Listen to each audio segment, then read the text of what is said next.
देश का एकमात्र धूमावती मंदिर के करें दर्शन। सुहागिन महिलाओं का मंदिर में प्रवेश है वर्जित। मंदिर जाने वाले भक्त ही खिड़की से करते हैं दर्शन। मां धूमावती का ये मंदिर मध्य प्रदेश के दतिया जिले में स्थित प्रसिद्ध शक्तिपीठ पीताम्बरा पीठ के प्रांगण में स्थित है। पूरे भारत में ये मां धूमावती का एकमात्र प्रसिद्ध मंदिर है। कहते हैं कि मां पीताम्बरा के प्रांगण में स्थित मां धूमावती के मंदिर से कोई पुकार कभी अनसुनी नहीं जाती। गरीब हो या अमीर, मां की कृपा सभी पर बरसती है। इस मंदिर की सबसे खास बात यह है कि भक्तों को मां धूमावती के दर्शन का सौभाग्य सिर्फ आरती के समय ही प्राप्त होता है, क्योंकि बाकी समय मंदिर के कपाट बंद ही रहते हैं। मंदिर में मां धूमावती की आरती सुबह शाम होती है, लेकिन भक्तों के लिए धूमावती का मंदिर शनिवार को सुबह शाम 2 घंटे के लिए खुलता है। वहीं मां धूमावती श्वेत वस्त्र धारणी है और इनका वाहन कौवा माना जाता है। मां धूमावती का अवतार पापियों के नाश के लिए हुआ था और शरीर से उठते हुए धुएं के कारण ही इनका नाम धूमावती पड़ा। ऐसा माना जाता है कि वो इस धुएं के जरिए राक्षसों का नाश करती हैं। धूमावती माई स्वयं विधवा है,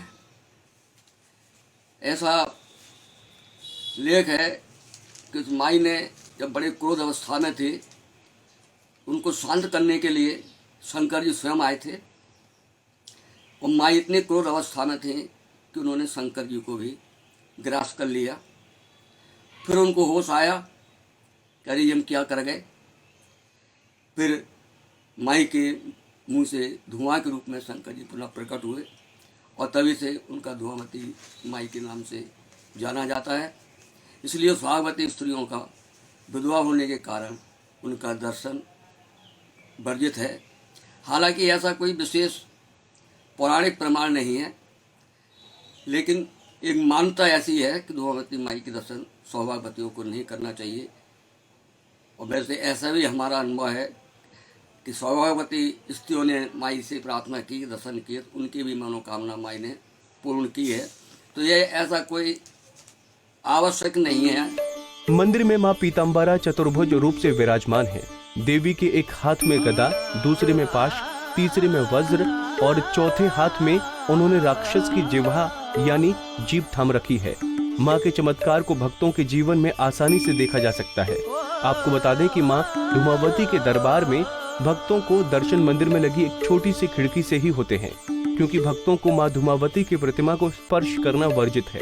स्थानीय लोगों के अनुसार पीठ के परिसर में मां धूमावती की स्थापना न करने के लिए अनेक विद्वानों ने स्वामी जी महाराज से आग्रह किया था।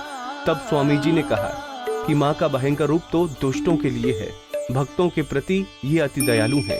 जब मां पीताम्बरा पीठ में मां धूमावती की स्थापना हुई थी, उसी दिन स्वामी महाराज ने अपने ब्रह्मलीन होने की तैयारी शुरू कर दी थी और फिर ठीक 1 साल बाद मां धूमावती जयंती के दिन स्वामी महाराज ब्रह्मलीन हो गए। स्वामी जी महाराज की आज्ञा से धूमावती माई की 1968 में स्थापना हुई और ठीक 1 वर्ष बाद 1969 में महाराज जी ने समाधि ले ली। तो लोगों के मन में ये था कि शायद महाराज जी ने धूमावती की स्थापना माई की स्थान के संचालन के लिए की होगी, इसलिए महाराज जी ने ये स्थापना कराई।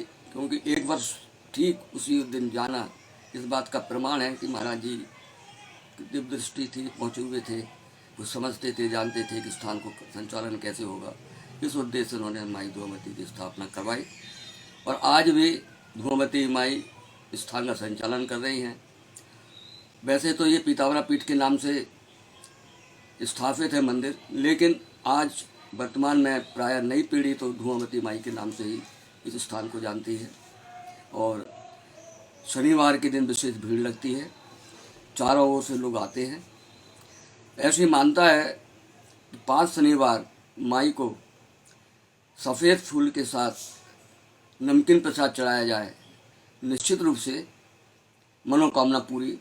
मां बगलामुखी ही पीताम्बरा देवी का स्वरूप है, इसलिए यहाँ मंदिर में मां पीताम्बरा को पीली वस्तु चढ़ाई जाती है। मां को प्रसन्न करने व अपनी मुराद मांगने के लिए उनके लिए विशेष अनुष्ठान करना पड़ता है। कहा जाता है कि विधि विधान से अनुष्ठान कर लिया जाए तो मां जल्द ही मुरादें पूरी कर लेती हैं। दतिया में मां धूमावती का स्थान है जो पीताम्बरा पीठ के नाम से सुप्रसिद्ध है पूरे देश में। और ऐसी मान्यता है कि माई का जो विग्रह है वो स्वयंभू है जो महाराज जी ने कहीं से, वो तो तांत्रिक थे, तो उन्होंने वहाँ जो स्वयंभू विग्रह है उसको वहाँ से लाए, शायद झारखंड के जंगलों से या बिहार के, ऐसा ऐसा सुनने में आता है, और यहाँ उन्होंने स्थापित किया। उसके बाद उस समय भारत में चीन ने आक्रमण किया था, ऐसा कुछ सुनने में आता है, तो माई ने उस समय सहायता की थी पूरे देश की। आज की स्थिति यह है कि धुमावती माई के स्थान पर हर शनिवार को लाखों लोग पूरे देश से आते हैं, और 9 देवियों में तो यहाँ बहुत बड़ा मेला लगता है। लोगों की जो भी मान्यता, जो भी इच्छाएं और उनकी मुरादें होती हैं वो यहाँ पूरी होती हैं। लोग 5-6 शनिवार यहाँ पर आते हैं पूरे देश से, मतलब दक्षिण भारत से भी लोग आपको यहाँ पर आते हुए मिलेंगे। तो सुना आपने इतिहास। आपको बता दें कि आज धूमावती जयंती है, जो कि हर साल ज्येष्ठ माह के शुक्ल पक्ष की अष्टमी के दिन मनाया जाता है। धूमावती माता को 10 महाविद्याओं में 7वीं विद्या माना जाता है। कुंडली टीवी डेस्क से दीक्षा गुप्ता की रिपोर्ट। की और भी जानकारी लेने के लिए हमारे चैनल को सब्सक्राइब करें और नई वीडियो की नोटिफिकेशन के लिए बेल आइकॉन दबाएं। अगर आप ये वीडियो फेसबुक पर देख रहे हैं तो वीडियो को लाइक और शेयर करें। साथ ही अपनी राय कमेंट बॉक्स में जरूर बताएं। धन्यवाद।